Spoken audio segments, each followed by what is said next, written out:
क्या हाल चाल? बढ़िया एकदम। So I welcome you all on the elemental series of class 10th chemistry. और यार ये है केमिकल रिएक्शन एंड इक्वेशन का लेक्चर नंबर 2 और आज हम पढ़ने वाले हैं कैरेक्टरिस्टिक्स ऑफ केमिकल रिएक्शन, जिसका इंट्रोडक्शन मैंने पिछले लेक्चर में दे दिया कि कितने हैं, 5 हैं। पांचों के बाद विस्तार में पढ़ेंगे एग्जाम्पल के साथ। कॉपी और पेन निकालें, नोट्स बनाना स्टार्ट करें, क्योंकि बेस्ट मेमोराइजिंग पावर लिखने से आती है। हेडिंग लगाएंगे यार, characteristics of chemical reaction. Characteristics of chemical reaction. ठीक है क्या? ये मैंने बता दिया, फिर से बताता हूं। देखो यार, जब कोई केमिकल रिएक्शन होता है तो उसके साथ कुछ एक ऐसा फिनोमेना होता है ना, जिससे पता चलता है कि हाँ वो केमिकल रिएक्शन हो चुका है या फिर हो रहा है। ठीक है, मतलब वो फिनोमेना ही as a characteristic, as a feature होता है जो बताता है कि केमिकल रिएक्शन हो रहा है या हो चुका है। ठीक है, तो उससे 5 कैरेक्टरिस्टिक्स हैं किसी केमिकल रिएक्शन के। पांचों को हम विस्तार में पढ़ते हैं। सबसे पहला है evolution of gas. Evolution of gas मतलब गैस का लिबरेट होना, गैस का निकलना। ठीक है, ये एक फीचर है किसी केमिकल रिएक्शन की। तो कोई केमिकल रिएक्शन होता है तो गैस मोस्टली केमिकल रिएक्शन में लिबरेट होता है, निकलता है। ठीक है, एग्जांपल देखते हैं। जैसे अगर मैं किसी मेटल को स्ट्रॉन्ग एसिड से रिएक्ट कराऊंगा तो हाइड्रोजन गैस लिबरेट होगी। एग्जांपल देखते हैं, जैसे कि Zn को अगर मैं रिएक्शन करा दूं HCl से डाइल्यूट, तो ये देगा हमें ZnCl प्लस H2। बैलेंस क्या होता है आगे पढ़ाएंगे। ZnCl2 प्लस H2, यहां पर H2 क्या होती है? लिबरेट हो जाती है, इवोल्यूट हो जाती है। ठीक है, इवोल्यूशन ऑफ गैस। तो ये था एक केमिकल रिएक्शन जिसमें एक गैस इवोल्यूट हुई। ठीक है, इवोल्यूशन बोलूं या लिबरेशन बोलूं, दोनों क्या मतलब होता है कि गैस का मतलब निकलना। गैस, इवोल्यूशन ऑफ गैस का मतलब गैस का निकलना हो गया। ठीक है, और भी एग्जांपल देख लेते हैं। जैसे कि अगर मैं ये कहूं कि मैग्नीशियम का रिएक्शन हम करा दें H2SO4 से, तो क्या होगा? Mg2SO4 प्लस MgSO4 होता है शायद, MgSO4 plus H2 gas liberate. समझ में आया? समझ में आ गया? इवोल्यूशन ऑफ गैस का मतलब क्या है? गैस का निकलना किसी केमिकल रिएक्शन में। ये एक कैरेक्टरिस्टिक हो गई। अगली कैरेक्टरिस्टिक पे ध्यान देते हैं। अगली कैरेक्टरिस्टिक्स है फॉर्मेशन ऑफ प्रेसिपिटेट। मिटा दें इसको, मिटा देते हैं। अगला है फॉर्मेशन ऑफ प्रेसिपिटेट। नोट कर लिए? देखो यार, एग्जाम्पल भले अगर आपको समझ में आ गया हो, ठीक है, तो बहुत अच्छा है। नहीं समझ में आया तो एक बार रिवाइंड करके देखें, और फिर भी नहीं आ रहा तो एग्जाम्पल यार माइंड में रखो भाई। इवोल्यूशन ऑफ गैस का CBSE 2013 में पूछा गया था। इवोल्यूशन ऑफ गैस का एग्जाम्पल पूछ लेते हैं। ठीक है, तो एग्जाम्पल आपको समझ में आ गई होगा। कुछ है नहीं यार इसमें। अच्छा, जरूरी नहीं हाइड्रोजन गैस निकालना है। ठीक है, गैस का लिबरेशन होना चाहिए, गैस का, चाहे वो कार्बन डाइऑक्साइड ही क्यों ना हो, गैस का लिबरेशन होना चाहिए। ठीक है, इवोल्यूशन ऑफ गैस। मिटा दें, मिटा दें।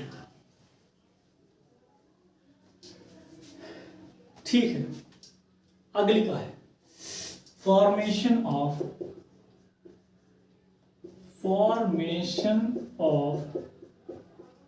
प्रेसिपिटेट। प्रेसिपिटेट का मतलब समझ में आ रहा है? नहीं आ रहा है तो हम किसी लिए बताते हैं। तो क्या होता है ना, कभी कभी हम कोई रिएक्शन करते हैं, मतलब मान लीजिए रिएक्शन का मतलब ये नहीं होता कि हमें सब आग उग लग रही है ना, मतलब किसी सॉल्वेंट में सॉल्यूट मिलाने को ही केमिकल रिएक्शन बोलते हैं। अब जब मिलते हैं ना दोनों लोग, तो कभी कभी केमिकल रिएक्शन में ऐसा होता है कि जो उसका सॉलिड प्रोडक्ट, सॉलिड सबस्टेंस होता है, वो नीचे जाके बैठ जाता है। ठीक है, तो नीचे बैठना के प्रोसेस को बोलेंगे प्रेसिपिटेशन। और जो बैठता है नीचे, जो सॉलिड सबस्टेंस बैठ जाता है नीचे, ठीक है, वो सेपरेट जो हो जाता है, उसको बोलते हैं प्रेसिपिटेट। समझ में आया? एक बार फिर से, जब कोई केमिकल रिएक्शन हो रहा होता है तो उसका जो एक सॉलिड सब्सटेंस होता है वो नीचे जाके बैठ जाता है, ठीक है। उस होल प्रोसेस को मतलब नीचे बैठने को प्रेसिपिटेशन बोलते हैं, और जो बैठा रहता है उसको प्रेसिपिटेट, ठीक है। प्रेसिपिटेट का मतलब सामने आ गया। अब फॉर्मेशन ऑफ प्रेसिपिटेट, ठीक है, मतलब अब कोई केमिकल रिएक्शन होता है तो प्रेसिपिटेट बनता है मोस्टली केमिकल रिएक्शन में। तो ये भी क्या हो गया, एक फीचर होगा, एक केमिकल रिएक्शन का कैरेक्टरिस्टिक हो गया जो बताता है कि केमिकल रिएक्शन हो चुका है या हो रहा है, ठीक है। एग्जाम्पल इसका भी देख लेते हैं। एग्जाम्पल इसका है जैसे KI प्लस लेड नाइट्रेट। अब जब ये रिएक्शन करते हैं तो हमें मिलता है KNO3 प्लस PBI। PBI मतलब सिंबल से समझ में आ रहा है, इसको बोलते हैं लेड आयोडाइड। लेड आयोडाइड, ठीक है। लेड आयोडाइड ये येलो प्रेसिपिटेट होता है। क्या होता है? Yellow precipitate. मतलब अब मैं ये कहना चाह रहा हूं, ये केमिकल रिएक्शन था जिसमें पोटेशियम आयोडाइड एक सॉलिड सब्सटेंस था जो जाके नीचे बैठा। कलर भी इसका था येलो प्रेसिपिटेट, मतलब येलो कलर का। ये क्या था? एक प्रेसिपिटेट। तो formation of precipitate is also a characteristics of a chemical reaction. मिटा दें, अगले पे चलते हैं। अगला है हमारा मिटा दें। अगला है हमारा change in colour. Change in colour का मतलब जाहिर है पहले कुछ था कलर, अब कुछ चेंज हो गया, ठीक है। जैसे हेडिंग लगा पहले, चेंज इन कलर।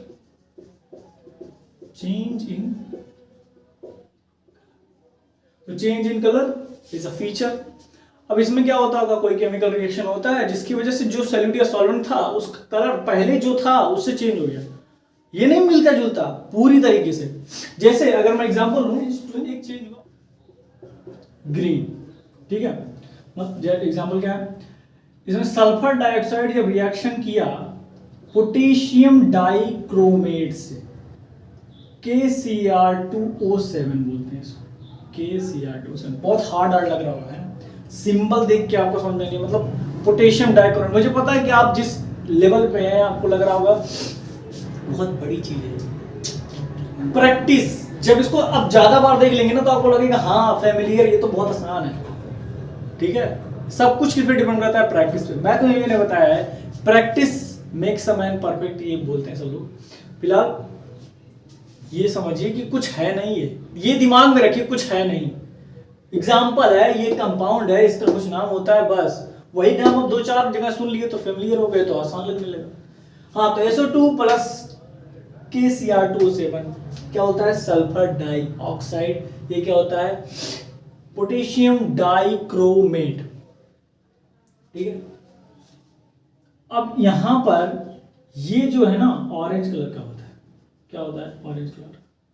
लेकिन जब ये रिएक्शन करता है ना तो इसका कलर चेंज हो जाता है ग्रीन में। समझ में आया? एक और एग्जांपल है, जब सिट्रिक एसिड रिएक्शन करता है पोटेशियम परमैंगनेट से, ठीक है। तो इसका कलर पोटेशियम परमैंगनेट का पर्पल होता है। अगर आप लोग वहां पर गए हो लेबोरेटरी में तो आपको पता चला होगा कि पोटेशियम परमैंगनेट, इसको क्या बोलते हैं? पोटेशियम परमैंगनेट को KMnO4 symbol, KMnO4 potassium permanganate, ठीक है। जब ये रिएक्शन करता है सिट्रिक एसिड से तो ये जो पर्पल कलर का होता है ना ये हो जाता है कलरलेस। वो आप कह रहे हैं कलर तो चेंज नहीं अरे भैया, पर्पल था अब पानी कलर का हो गया। वाटर का भी कलर है ना कलरलेस, तो पर्पल से कलरलेस होना चेंज है भाई, कलर में ही चेंज है। चेंज इन कलर पढ़ रहे हैं, ये नहीं कि change in colour to colour ये नहीं हो रहा है कि कलर का चेंज कलर में हो रहा है, ठीक है। चेंज हो रहा है कलर का किसी और कलर में या फिर कलरलेस में।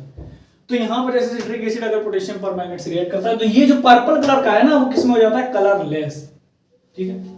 और यहाँ जब सल्फर डाइऑक्साइड पोटेशियम डाइक्रोमेट से रिएक्शन करता है तो क्या हो जाता है, ऑरेंज। ऑरेंज से ग्रीन, मतलब पोटेशियम डाइक्रोमेट किस कलर का होता है, ऑरेंज। देखो कलर ये याद रखने की जरूरत नहीं है। सबसे बड़ी बात मैं ये कह दूं कि आप याद रखिए, या फिर वो प्रेसिपिटेट वाला कि भैया जब पोटेशियम क्या था, लेड आयोडाइड, जो कि एक येलो प्रेसिपिटेट है, याद नहीं कि येलो प्रेसिपिटेट, याद रखने की जरूरत नहीं है ये कि भैया येलो था ग्रीन था। मैं यहाँ पर जो अभी समझा रहा हूँ वो समझिए कि फॉर्मेशन ऑफ प्रेसिपिटेशन एक फीचर है, कैरेक्टरिस्टिक है केमिकल रिएक्शन की, जो बताता है केमिकल रिएक्शन हो रहा है या हुआ है। ठीक है, आगे चलें, अगले कैरेक्टरिस्टिक चलें, मिटा दें इसको, मिटा देते हैं। अगला है चेंज इन टेम्परेचर। जी हाँ, चेंज इन टेम्परेचर भी एक कैरेक्टरिस्टिक है केमिकल रिएक्शन का। ठीक है, एग्जांपल लेते हैं, एक डेली लाइफ एग्जांपल भी है वो क्या है, जब क्विक लाइन रिएक्शन करती है वाटर से, बनाती है स्लैग लाइन प्लस हीट। क्या ये सब मतलब नाम लिख दिया हो, पहले नहीं पढ़ रहा है। तो यार क्या होता है जब कैल्शियम ऑक्साइड जब वाटर से रिएक्ट करती है तो बनाती है, थोड़ा सही से लिख, वाटर से रिएक्ट करती है तो बनाती है कैल्शियम हाइड्रोक्साइड। क्या बनाती है, कैल्शियम हाइड्रोक्साइड प्लस हीट। अगर आपके घर में कभी पेंटिंग हुई हो, पेंटिंग मतलब समझे, कलर है ना, जब कलर करते हैं दीवारों को, आपके घरों को, तो चूना सबसे पहले लगाते हैं ना, ताकि कलर बढ़िया से चढ़ सके। तो कभी आप चूना जब मिला रहे हो या बना रहे हो, जैसे ही पानी इसमें मिला दें, जाके उसको टच करेंगे ना आप, तो आपको पता हीट पता चलेगा।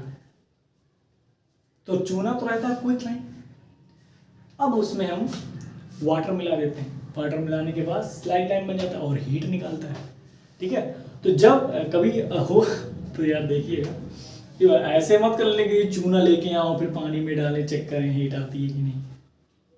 मैं कह रहा हूँ कभी मौका मिले तो देखिएगा। ठीक है, तो आपको देखने को मिलेगा कि हीट रिलीज होती है। ठीक है, ये भी चेंज इन टेम्परेचर का क्या था, एग्जाम्पल था। आगे चलते हैं, वो क्या है, अगला क्या है, अगला सब मैं ही याद रखूँ, याद नहीं कर पा रहे हैं आप लोग। अभी पिछले लेक्चर में बता रहा हूँ कि इंट्रोडक्शन दे चुका हूँ कैरेक्टरिस्टिक्स ऑफ केमिकल रिएक्शन का, तो अगला क्या है तो पता ही होना चाहिए। Change in colour, change in temperature, अगला क्या है, चेंज इन स्टेट, है ना, भूल गया था मैं भी यार, चेंज इन स्टेट। इसका यार एक बहुत ही मतलब बढ़िया एग्जांपल बुक में भी दिया हुआ है, वो मिल जाएगा कभी, बर्निंग ऑफ मोमबत्ती। एग्जांपल इसका है बर्निंग ऑफ मोमबत्ती।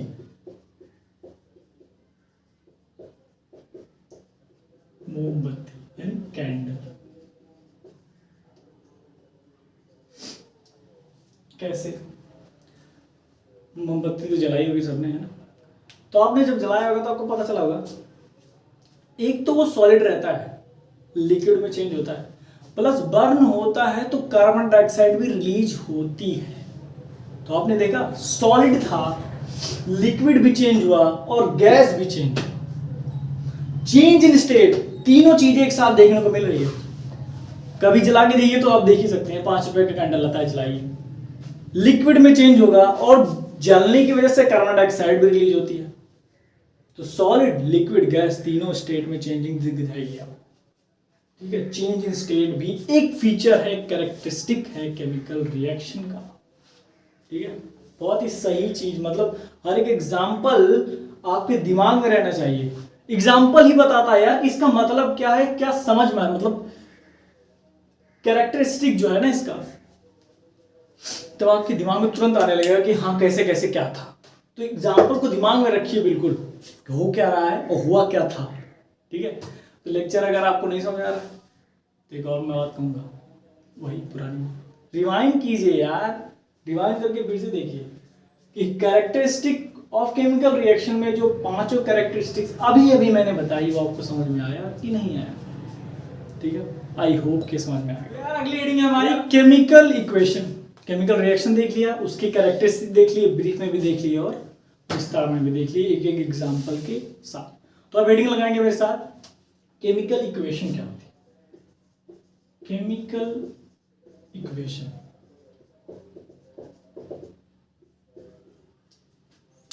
इसका भी फील लेंगे केमिकल इक्वेशन का।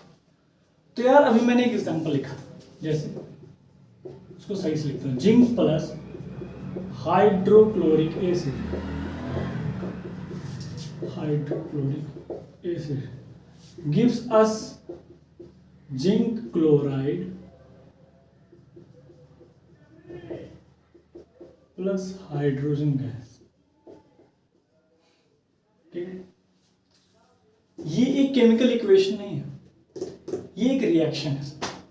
ठीक है, कि एक केमिकल रिएक्शन है। जब एक मेटल जो कि जिंक था एक एसिड हाइड्रोक्लोरिक एसिड से रिएक्शन करता है तो वो जिंक क्लोराइड और हाइड्रोजन गैस बनाता है। ठीक है, अब इन्हीं को मैं अगर सिंबल के फॉर्म में लिख दूं, सिंबल के फॉर्म में मतलब जिंक का सिंबल यूज करके हाइड्रोक्लोरिक एसिड का सिंबल यूज करके लिख दूं, तो उसको बोलते हैं केमिकल इक्वेशन। क्या बोलते हैं? Chemical equation. समझ में आया, फील आया कि नहीं? फिर से बताते हैं। केमिकल इक्वेशन क्या होती है? Chemical equation is the method of representing a reaction using symbol. बहुत आसान सा, लिख दो क्या? Chemical reaction, chemical equation is a method of representing a reaction using its symbol.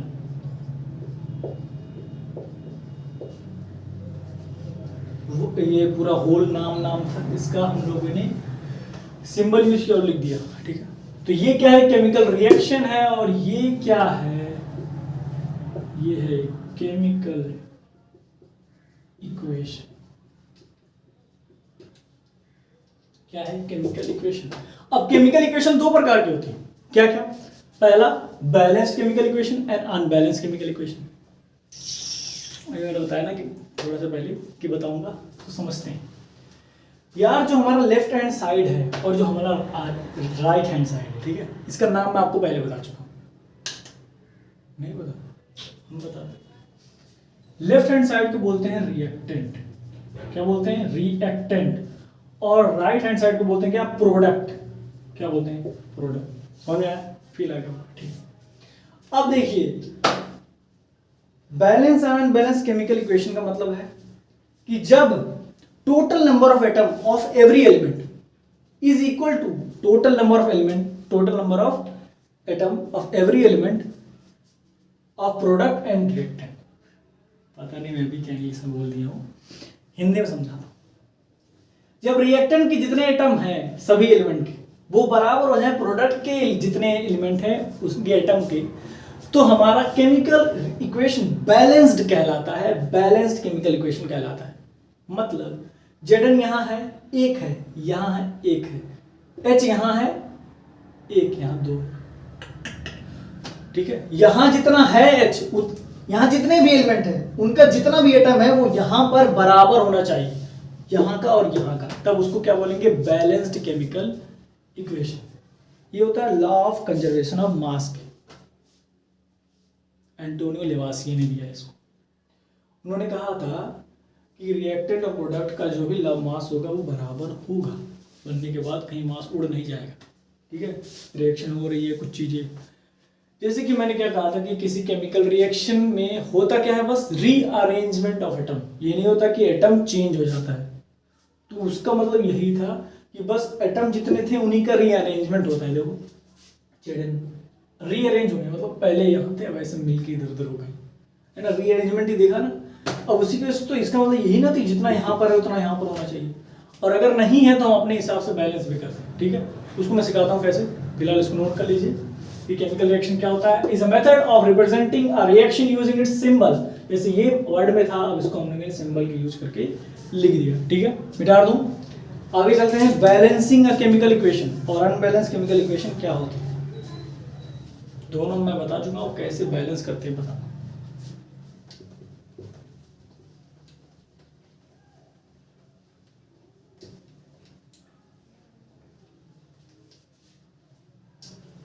कैसे बैलेंस करते हैं, पहले मैं वही एग्जांपल लेता हूँ, सिमिलर, थोड़ा फेमिलियर हो गया हुआ है।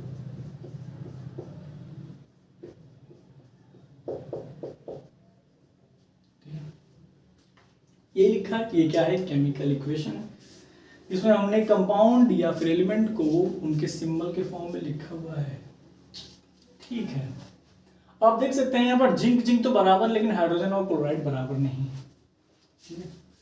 हम बैलेंसिंग कैसे करेंगे, एक एक एलिमेंट को उठाना है, एक एक एलिमेंट, और यहाँ कितना देखना है और यहाँ ऐसे देख देख के करना है। भैया इसमें भी क्या लगेगा, प्रैक्टिस। अब देखिए, अगर यहाँ पर 2 है तो यहाँ भी 2 होना चाहिए, ठीक है। यहाँ 2 है तो यहाँ भी 2 होना चाहिए। तो यहाँ अगर मैं होल पे 2 लगा दूँ, ये होल पे 2, अगर आगे लगा देते हैं तो होल पे, मतलब इस पे भी 2 है, इस पे भी 2 है, ठीक है। अगर मान लीजिए H2SO4 लिखा है और यहाँ आगे 2 लगा दूँ, तो इसका मतलब ये है कि हाइड्रोजन 4 है और SO4 2 है। क्यों? क्योंकि यहाँ 2 था, 2 मल्टीप्लाई हो जाएगा 4, और SO4 यहाँ पर कितना है, ये होल पे नहीं रहता है ना। देखिए, अब आप कह रहे होंगे ये SO4 पे 4 दूनी 8, 4 2 जा 8 क्यों नहीं हुआ? तो SO4 जो है ना, यहाँ पर सिर्फ ऑक्सीजन पे ये 4 है, होल पे नहीं। अगर यहाँ होल पे 2 होता ना, तो 2 2 जा 4 यहाँ भी हो जाता। फिलहाल यहाँ पर सिर्फ क्या है, 4 है, मतलब ये एक होल माना जाता है सल्फेट। अब ये सल्फेट 2 से मल्टीप्लाई हो तो 2 ही तो होगा, ये 2 से मल्टीप्लाई होता है, तो 2 2 जा 4, ठीक है। और एग्जाम्पल, जैसे और एग्जाम्पल लेता हूँ, C6H12O6। अब यहाँ पर 2 लिख दूँ तो सब में मल्टीप्लाई होगा, ठीक है। यहाँ पर कार्बन का हो जाएगा 12, फिर यहाँ पर हाइड्रोजन का हो जाएगा 24, और ऑक्सीजन का हो जाएगा 12। जो यहाँ है उसका मल्टीप्लाई, जो यहाँ है उसका मल्टीप्लाई, जो यहाँ है उसका मल्टीप्लाई, तो क्या होता है, समझ में आया, फील आ गया होगा, ठीक है। मिटा दूँ, आगे चलते हैं बैलेंसिंग पे चलते हैं। तो यहाँ पर आप देख सकते हैं, मैंने क्या कहा था, आगे लिख दूंगा तो मल्टीप्लाई होगा। यहाँ कितना 1 कुछ नहीं तो 1, 2 1 जा 2, यानी कि यहाँ पर हाइड्रोजन का कितना है 2, और यहाँ पर क्लोराइड का कितना है 2, और यहाँ पर Zn का कितना है 1। यहाँ देख लेते हैं, यहाँ पर Cl का कितना है 2, Zn का कितना है 1, H का कितना है 2, बराबर हो गया, इक्वल हो गया। अब इसको क्या बोलेंगे, बैलेंस्ड केमिकल इक्वेशन। क्या बोलेंगे, बैलेंस्ड केमिकल इक्वेशन। ये केमिकल इक्वेशन रहता है अगर हर एक एटम रिएक्टेंट के, हर एक एटम प्रोडक्ट के बराबर हो जाते हैं तो उसको क्या बोलते हैं, बैलेंस्ड केमिकल इक्वेशन। बराबर नहीं होते हैं तो क्या बोलते हैं, अनबैलेंस्ड केमिकल इक्वेशन, ठीक है। तो केमिकल इक्वेशन समझ में आ गया, ठीक है। तो यार आज के लिए बस इतना ही, ठीक है। बाकी आप लोग अच्छे हैं और भी अच्छे बनने की ज़रूरत है। आपका दिन मंगलमय।